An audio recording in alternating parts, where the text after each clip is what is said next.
ഏറ്റവും വ്യാപകമായി ഉപയോഗിക്കപ്പെടുന്ന ഭാഷയാണ് ഇംഗ്ലീഷ്. ലോകത്തിലെ മിക്ക രാജ്യങ്ങളിലും ഇംഗ്ലീഷ് ഭാഷ ഉപയോഗിക്കപ്പെടുന്നു. 100 കോടിയിലധികം ജനങ്ങളുടെ സംസാര ഭാഷയാണ് ഇംഗ്ലീഷ്. 70-ലധികം രാജ്യങ്ങളുടെ ഔദ്യോഗിക ഭാഷ കൂടിയാണ് ഇംഗ്ലീഷ്. ബ്രിട്ടീഷ് സാമ്രാജ്യത്വത്തിൻ്റെ വ്യാപനത്തിനനുസരിച്ച് ഇംഗ്ലീഷ് ഭാഷ ലോകത്ത് പ്രചരിച്ചു. ബ്രിട്ടീഷ് ഭരണാധികാരികൾ കോളനികളിൽ ഇംഗ്ലീഷ് സ്കൂളുകൾ സ്ഥാപിക്കുകയും ഇംഗ്ലീഷ് സംസാരിക്കാൻ ജനങ്ങളെ പ്രേരിപ്പിക്കുകയും ചെയ്തു. അതുകൊണ്ട് തന്നെ ഇംഗ്ലീഷ് ഭാഷ അതിവേഗം വികസിച്ചു. കൂടാതെ ഇംഗ്ലീഷ് ഭാഷയിൽ അത്യന്തം മനോഹരമായ സാഹിത്യ സൃഷ്ടികളും ശാസ്ത്ര സാങ്കേതിക രചനകളും ഉണ്ടായി. ഇന്ന് ഇംഗ്ലീഷ് ഒരു ലോകഭാഷയായി പരിണമിച്ചിരിക്കുന്നു. ഇംഗ്ലീഷ് പരിജ്ഞാനം അനേകം സാധ്യതകളാണ് നമുക്ക് മുൻപിൽ തുറന്നിടുന്നത്. ഇംഗ്ലീഷ് ഭാഷാ പഠനത്തിന് അതിൻ്റെ ഗ്രാമർ പഠനം അനിവാര്യമാണ്. അതിനാൽ ഇംഗ്ലീഷ് ഭാഷയുടെ അടിസ്ഥാന വ്യാകരണത്തിലൂടെ തന്നെ നമുക്ക് കടന്നു പോകാം. Parts of speech. The words in English language are divided into 8 parts according to the function they perform in a sentence. ഒരു വാചകത്തിനകത്ത് ഒരു വാക്ക് നിർവഹിക്കുന്ന ധർമ്മത്തെ അനുസരിച്ച് ഈ ഇംഗ്ലീഷ് ഭാഷയിലെ മുഴുവൻ വാക്കുകളെയും 8 വിഭാഗങ്ങളായി തിരിച്ചിരിക്കുകയാണ്. നൗൺ, അതായത് നാമം. A noun is a naming word. ഒരു വസ്തുവിൻ്റെയോ സ്ഥലത്തിൻ്റെയോ വ്യക്തിയുടെയോ പേരിനെ കുറിക്കുന്ന പദമാണ് നൗൺ. പ്രോനൗൺ, സർവനാമം. Pronoun is a word used instead of a noun. ഒരു നാമത്തിന് പകരം ഉപയോഗിക്കുന്ന വാക്കിനെ പ്രോനൗൺ എന്ന് പറയുന്നു. അഡ്ജക്റ്റീവ്, നാമവിശേഷണം. A word which qualifies a noun is an adjective. Verb, അതായത് ക്രിയ. A word which denotes an action is a verb. Adverb, അതായത് ക്രിയാവിശേഷണം. A word which modifies a verb is an adverb. Preposition, അതായത് ഗതി. A word which is placed before a noun or pronoun to show its relation to another word. Conjunction, അതായത് ഘടകം. Conjunction is a word which is used to join together the words, phrases or clauses. Interjection, അതായത് വ്യാക്ഷേപകം. Interjection is a word of exclamation expressing a sudden. Nouns. Nouns are broadly classified into 2. നാമങ്ങൾ രണ്ടായി വിഭജിക്കപ്പെട്ടിരിക്കുന്നു. Concrete nouns and abstract nouns. Concrete nouns are names of persons or things that we can touch and see. Concrete noun എന്ന് പറഞ്ഞാൽ നമുക്ക് കാണാനും തൊടാനും കഴിയുന്ന വ്യക്തികളുടെയും വസ്തുക്കളുടെയും പേരിനെ കുറിക്കുന്ന പദം. They exist physically or materially. Concrete nouns ഭൗതികമായും പദാർത്ഥപരമായും നിലനിൽക്കുന്നു. അതുകൊണ്ട് നമുക്കവയെ കാണാനും തൊടാനും കഴിയും. Abstract nouns are names of things that we can only think of but we cannot touch or see. നമുക്ക് കാണാനും തൊടാനും കഴിയാത്ത പക്ഷേ ചിന്തിക്കാൻ മാത്രം കഴിയുന്ന വസ്തുക്കളുടെ പേരിനെ കുറിക്കുന്ന പദമാണ് abstract nouns. They express a quality. Abstract നൗൺസിന് ഒരു ക്വാളിറ്റിയെ എക്സ്പ്രസ് ചെയ്യാൻ കഴിയുന്നു. ഉദാഹരണത്തിന് പേഷ്യൻസ് അല്ലെങ്കിൽ beauty. They express a state. Abstract nouns ഒരവസ്ഥയെ ചിത്രീകരിക്കാം. Death, birth. They express a feeling or an action. ഉദാഹരണമായി pleasure, flight. They express also a general idea or system of thought. ഉദാഹരണമായി logic, astronomy, astrology etcetera. Abstract നൗൺസിനെ കുറിച്ച് വിപുലമായി പഠിക്കാൻ ഇല്ല, മറിച്ച് കോൺക്രീറ്റ് നൗൺസിനെ കുറിച്ച് കൂടുതൽ വിപുലമായി പഠിക്കേണ്ടതുണ്ട്.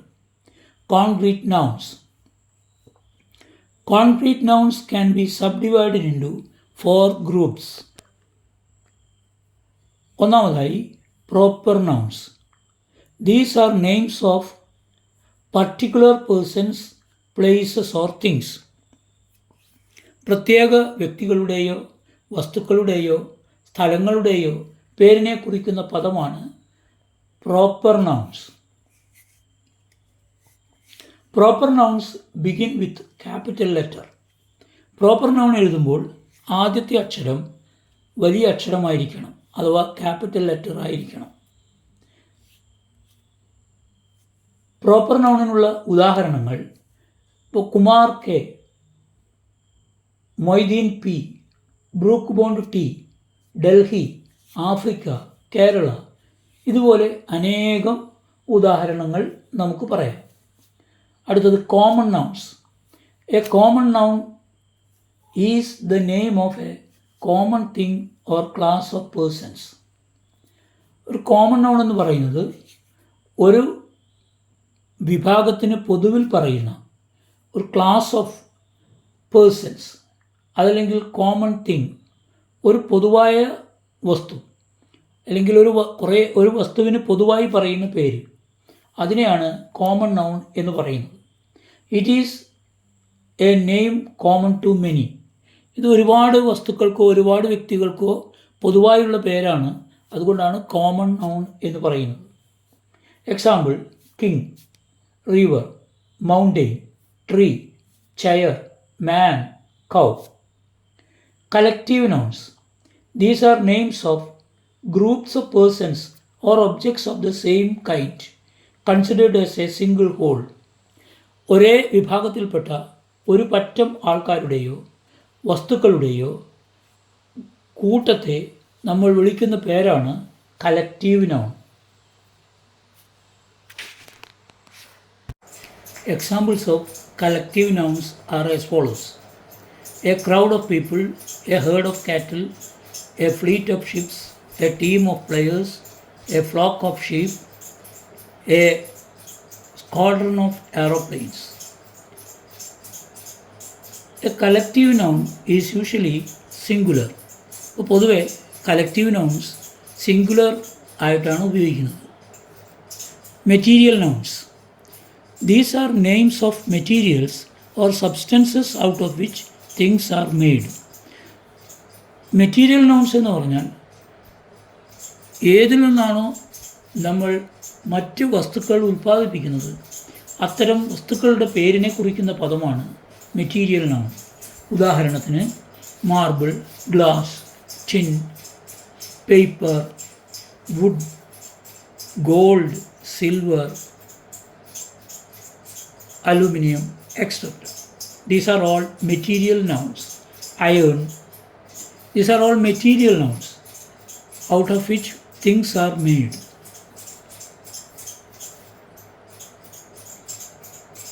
ഇനി നമുക്ക് നാമത്തിൻ്റെ ജെൻഡറിനെ പറ്റി പഠിക്കാം.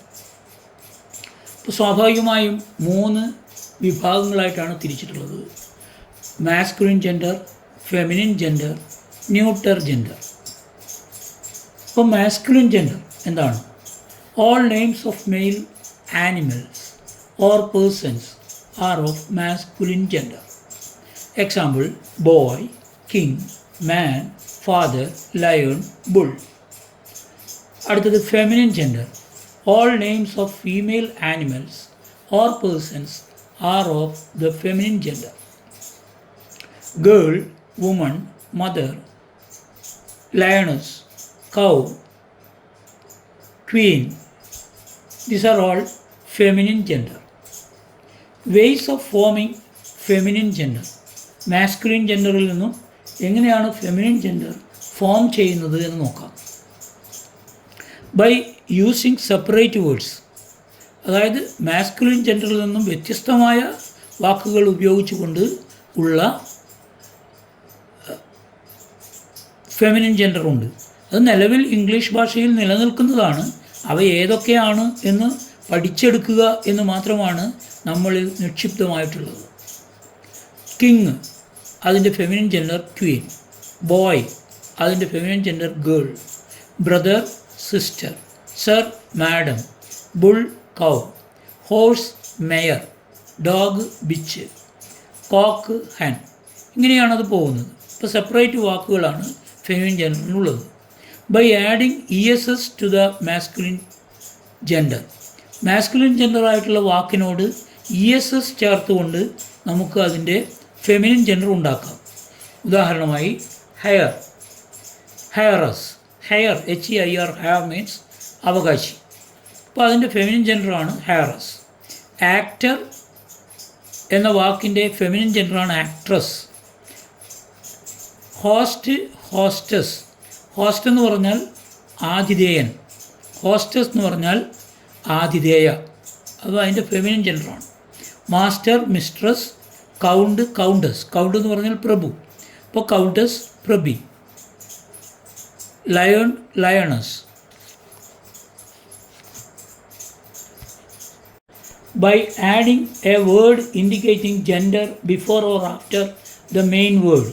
For example, he got, she got, manservant, maidservant, milkman, milkmaid, landlord, landlady, peacock, peahen, postman, postlady. ഈ രീതിയിലും നമുക്ക് ഫെമിനിൻ ജെൻഡർ ഉണ്ടാക്കാം. ഇതിലൊന്നും പെടാതെ, അതായത് miscellaneous items, hero, heroine, fox, vixen, widower, widow, bridegroom, bride. ഈ രീതിയിലും ഇപ്പോൾ ബ്രൈഡ് ഗ്രൂം എന്ന് പറഞ്ഞാൽ വരൻ, ബ്രൈഡ് എന്ന് പറഞ്ഞാൽ വധു. ഇത്രയും രീതിയിലാണ് മാസ്കുലിൻ, ഫെമിനിൻ, ജെൻഡർ എന്ന രീതിയിൽ നമ്മൾ വേർഡ്സിനെ മാറ്റിയെടുക്കുന്നത്. ഇനി നമുക്ക് പഠിക്കേണ്ടത് നമ്പറാണ്. നൗൺസിന് നമ്പറുണ്ട്. ദ സിംഗുലർ നമ്പർ ഡിനോട്ട്സ് 1, അതായത് ഒന്നിനെ സൂചിപ്പിക്കുന്നതാണ് singular number. The plural number denotes more than 1. ഒന്നിൽ കൂടുതൽ ഉണ്ടായിരിക്കുമ്പോഴാണ് അത് പ്ലൂറലാവുന്നത്. Ways of forming plural. എങ്ങനെയാണ് നമുക്ക് പ്ലൂറൽ ഉണ്ടാക്കാൻ കഴിയുക? The majority of singular nouns are converted to plural by adding s. ഭൂരിഭാഗം അല്ലെങ്കിൽ വലിയ വിഭാഗം സിംഗുലർ നൗൺസിനോട് എസ് ചേർത്താൽ അതിൻ്റെ പ്ലൂറൽ ലഭിക്കും. ഉദാഹരണമായി book, books, chair, chairs, cup, cups, house, houses, pen, pens. അടുത്തതായി singular nouns ending in S, SH, CH, X or Z are converted to plural by adding ES. അതായത് എസ്സിലോ SHലോ CHലോ Xലോ അല്ലെങ്കിൽ സെഡിലോ അവസാനിക്കുന്ന സിംഗുലർ നൗണിനോട് ES ചേർത്തുകൊണ്ടാണ് അതിൻ്റെ ബഹുവചനം ഉണ്ടാക്കുക. എക്സാമ്പിളായി dish, dishes, branch, branches, switch, switches, batch, batches. അടുത്തതായി nouns ending in Y preceded by a consonant. ഒരു consonant letter അല്ലെങ്കിൽ ശബ്ദം മുന്നിൽ വരികയും അതിനെ തുടർന്ന് വരുന്ന Y ശബ്ദത്തിൽ അവസാനിക്കുന്ന ഒരു വാക്കിനെ നമ്മൾ എങ്ങനെയാണ് പ്ലൂറലാക്കി മാറ്റുന്നത്? അങ്ങനെ പ്ലൂറലാക്കി മാറ്റണമെങ്കിൽ ആ വൈയെ അവിടെ നിന്ന് മാറ്റി അതിനോട് IES ചേർക്കണം. Y ചേഞ്ച് ആവും, Y മാറണം. അപ്പോൾ എന്താ മനസ്സിലാക്കുന്നത്? വൈയിൽ അവസാനിക്കുകയും വൈക്ക് മുൻപിലായി ഒരു കോൺസണൻ്റ് സൗണ്ട് വരികയും അല്ലെങ്കിൽ കോൺസണൻ്റ് ലെറ്റർ വരികയും ചെയ്താൽ വൈയെ മാറ്റി IES ആക്കണം. ഇപ്പോൾ ഇംഗ്ലീഷ് ആൽഫബറ്റ്സിനെ നമ്മൾ വൊവൽസ് ആൻഡ് കോൺസണൻസ് ആയിട്ട് വേർതിരിച്ചിട്ടുണ്ട്. AEIOU അവയാണ് വൊവൽസ്. അവശേഷിക്കുന്ന അക്ഷരങ്ങളെല്ലാം കോൺസണൻസ് ആണ്. പക്ഷെ ഹയർ ഇംഗ്ലീഷ് ഗ്രാമറിലേക്ക് പോകുമ്പോൾ അതിൻ്റെ ചെറിയ വ്യതിയാനങ്ങളൊക്കെ നമ്മൾക്ക് പഠിക്കേണ്ടതുണ്ട്. അത് പിന്നീട് മനസ്സിലാക്കാം. ഇവിടെ ഉദാഹരണം സിറ്റി. അപ്പോൾ സ്വാഭാവികമായും വൈ മാറി IES ചേർക്കും. അപ്പോൾ cities. Lily, lilies, variety, varieties, ally, allies, story, stories, STORY, story. STORY, story എന്ന് പറഞ്ഞ കഥ. അപ്പോൾ അതിൻ്റെ ബഹുവചനമാണ് സ്റ്റോറീസ്. അടുത്തതായി നമുക്ക് പഠിക്കേണ്ടത് nouns ending in Y preceded by a vowel. The plural is formed by adding S. അതായത് വൈയിൽ അവസാനിക്കുകയും വൈക്ക് തൊട്ട് മുൻപായി ഒരു വൊവൽ ശബ്ദം ഉണ്ടാവുകയും ചെയ്താൽ നമ്മൾ ആ നൗണിനോട് S ചേർത്താൽ മതി, അതിൻ്റെ പ്ലൂറൽ ലഭിക്കും. അല്ലെ അതിൻ്റെ പ്ലൂറൽ ലഭിക്കാനായി S ചേർത്താൽ മതി. ഇപ്പോൾ വൊവൽ ശബ്ദമായിരിക്കണം വൈക്ക് മുമ്പിൽ വരുന്നത്. നോക്കാം. Boy, boys.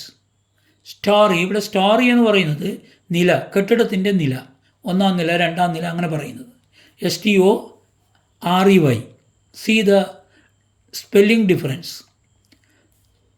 Story, stories, STOREYS. Journey, journeys. Key, keys. ഇങ്ങനെയാണ് അത്തരം വാക്കുകൾ ബഹുവചനമായി മാറുന്നത്. അടുത്തതായി nouns ending in O preceded by a consonant generally form the plural by the addition of ES. ഇപ്പോൾ ഓയിൽ അവസാനിക്കുന്ന ഒരു സിംഗുലർ നൗണിൻ്റെ ഓയ്ക്ക് മുന്നിൽ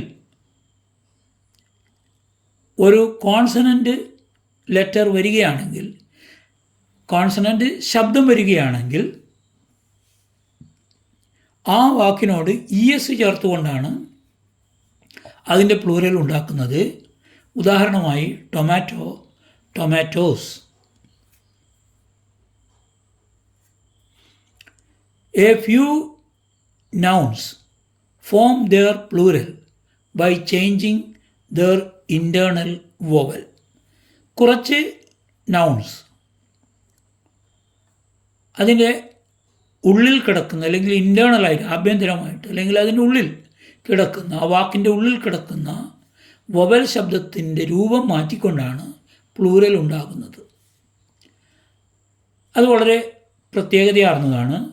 മൗസ്, മൈസ്. മൗസ് എന്ന് പറഞ്ഞാൽ എലി, മൈസ്.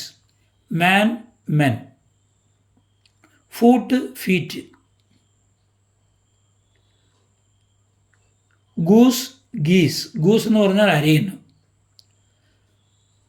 Tooth, teeth. അതുപോലെ ലൗസ്, ലൈസ്. Louse, lice. ഈ രീതിയിലാണ് ഇത്തരം വാക്കുകൾ. അത് അപൂർവം വാക്കുകളാണ്. ഈ അപൂർവം വാക്കുകളൊക്കെ നമ്മൾ കുറേ കാലം കഴിയും കോമ്പറ്റീറ്റീവ് എക്സാമിനേഷനൊക്കെ ഇത്തരം വാക്കുകൾ പ്രത്യക്ഷപ്പെടും. അതായിരിക്കും അന്ന് നമുക്കത് ഓർമ്മയിലുണ്ടാകണം. അതാണ് അതിൻ്റെ പ്രത്യേകത. അടുത്തത് പ്ലൂറൽ ഓഫ് കോമ്പൗണ്ട് നൗൺസ്. ഇപ്പോൾ കോമ്പൗണ്ട് നൗൺസിൻ്റെ പ്ലൂറൽ എങ്ങനെയാണ് വരുന്നത്? Brother in law, brothers in law. Son in law, sons in law. Foot man, foot men. Man of war, men of war. ഈ രീതിയിലാണ് കോമ്പൗണ്ട് നൗൺസിൻ്റെ പ്ലൂറൽ വരുന്നത്. നൗൺസിലേക്ക് നമുക്ക് കേസാണ് പഠിക്കാനുള്ളത്. എന്താണ് case? The case indicates how A noun functions within A sentence. ഒരു വാചകത്തിനകത്ത് noun എങ്ങനെയാണ് പ്രവർത്തിക്കുന്നത് എന്നതിനെ അടിസ്ഥാനപ്പെടുത്തിയാണ് ആ നൗണിൻ്റെ കേസ് എന്താണെന്ന് പറയുന്നത്. അതിൽ വലിയ രീതിയിലുള്ള കാര്യങ്ങളൊന്നുമില്ല. നമ്മൾ സ്വാഭാവികമായും നൗൺ ഉപയോഗിക്കുന്നു. എന്തായിട്ട് ഉപയോഗിക്കുന്നു എന്ന ഒരു തിരിച്ചറിവ് ഉണ്ടായിരിക്കണം എന്ന് മാത്രം.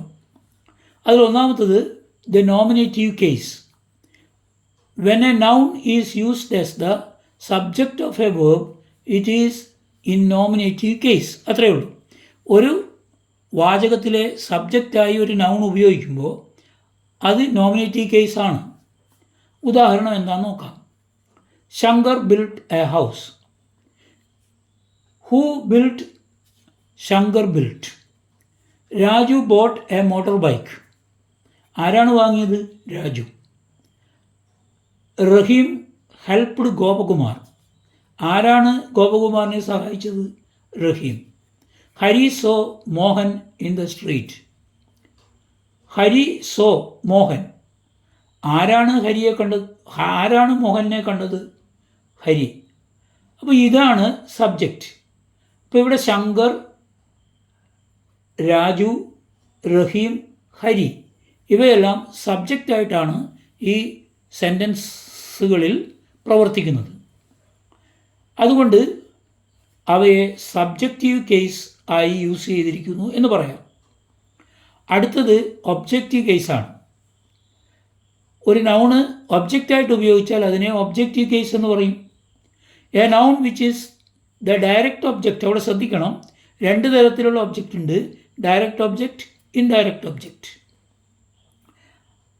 അത് നമുക്ക് ആക്റ്റീവ് വോയിസ്, പാസീവ് വോയിസ് ഒക്കെ പഠിക്കുമ്പോൾ അത്യാവശ്യമായിട്ട് മനസ്സിലാക്കേണ്ട കാര്യമാണ്. A noun which is the direct object of a verb or the object of a preposition is set to be in the objective case.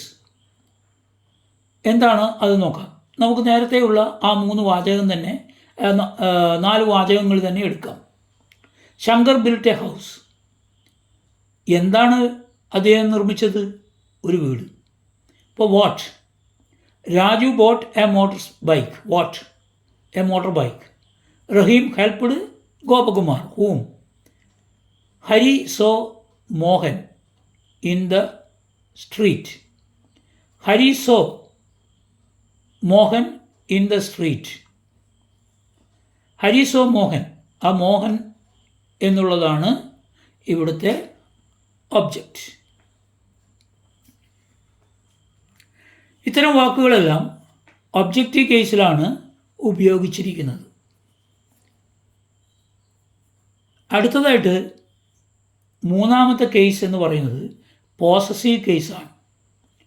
Possessive case indicates ownership, possession or A close relationship between one noun and another. ഒരു നാമവും മറ്റൊരു നാമവും തമ്മിലുള്ള ഉടമസ്ഥത അല്ലെങ്കിൽ possession കാണിക്കുന്നതാണ് possessive case എന്ന് പറയുന്നത്. അതെങ്ങനെയാണ് നോക്കാം. I went to Shankar's house. Shankar apostrophe and S. I went to Shankar's house. ഞാൻ ശങ്കറിൻ്റെ വീട്ടിലേക്ക് പോയി.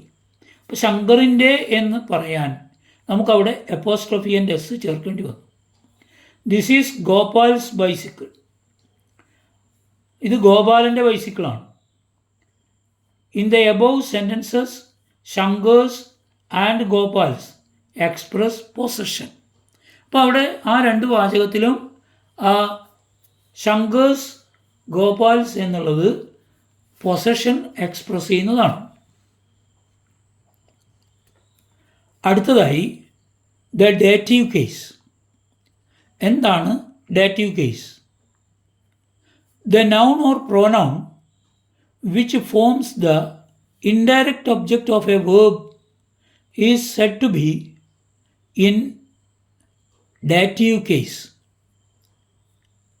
അതായത് ഒരു വാചകത്തിൽ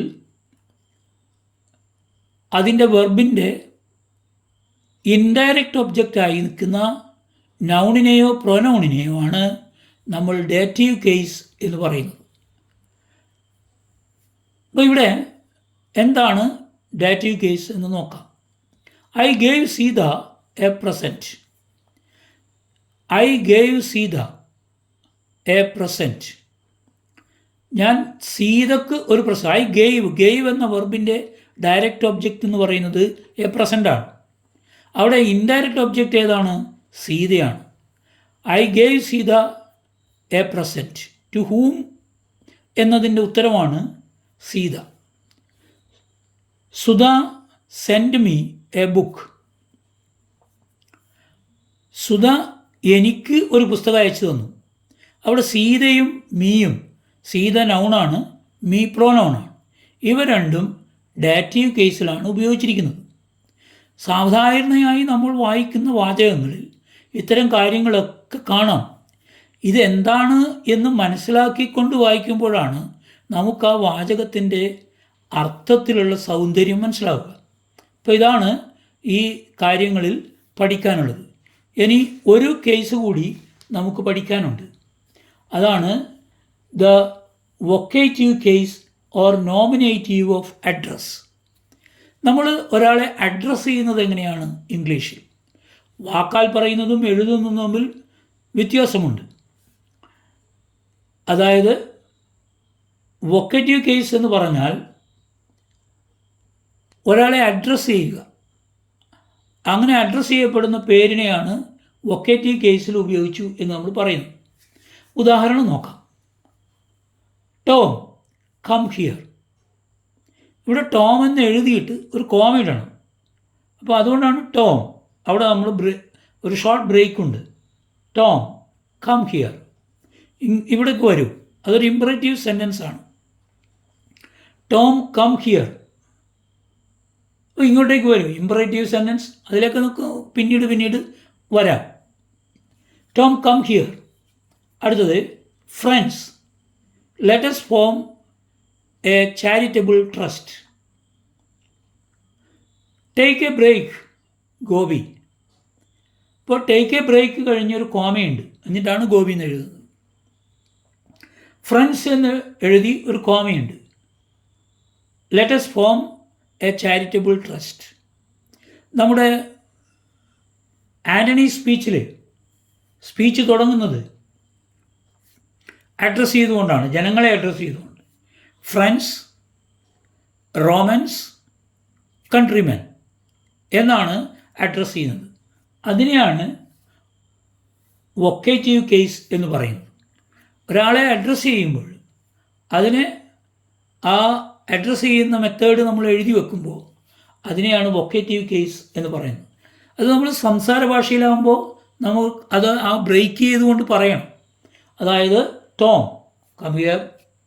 അതാണ് ആ ലാംഗ്വേജ് യൂസ് എന്ന് പറയുന്നത്. അപ്പോൾ ഈ വൊക്കേറ്റീവ് കേസ് എന്ന് പറയുന്നതാണ്. അത് കൂടുതൽ മനസ്സിലാക്കാൻ in the above sentences Tom, friends, Gopi are the people who are addressed. ഇവർ അഡ്രസ്സ് ചെയ്യപ്പെട്ടവരാണ്. Hence these nouns are set to be in vocative case. അതുകൊണ്ട് തന്നെ ഈ നൗൺസ് എല്ലാം വൊക്കേറ്റീവ് കേസിലാണ് ഉള്ളത്. Vocative is a Latin word which means call. Vocative എന്ന് പറയുന്നത് ഒരു ഇംഗ്ലീഷ് വേർഡല്ല, അതൊരു ലാറ്റിൻ വേർഡാണ്. അതിൻ്റെ മീനിങ് കോൾ എന്നാണ്. അപ്പോൾ കോൾ, ഒരാളെ വിളിക്കുക, ആ വിളിക്കുന്നതാണ് ടോം കം ഹിയർ. ഇതാണ് വൊക്കേറ്റീവ് കേസ്.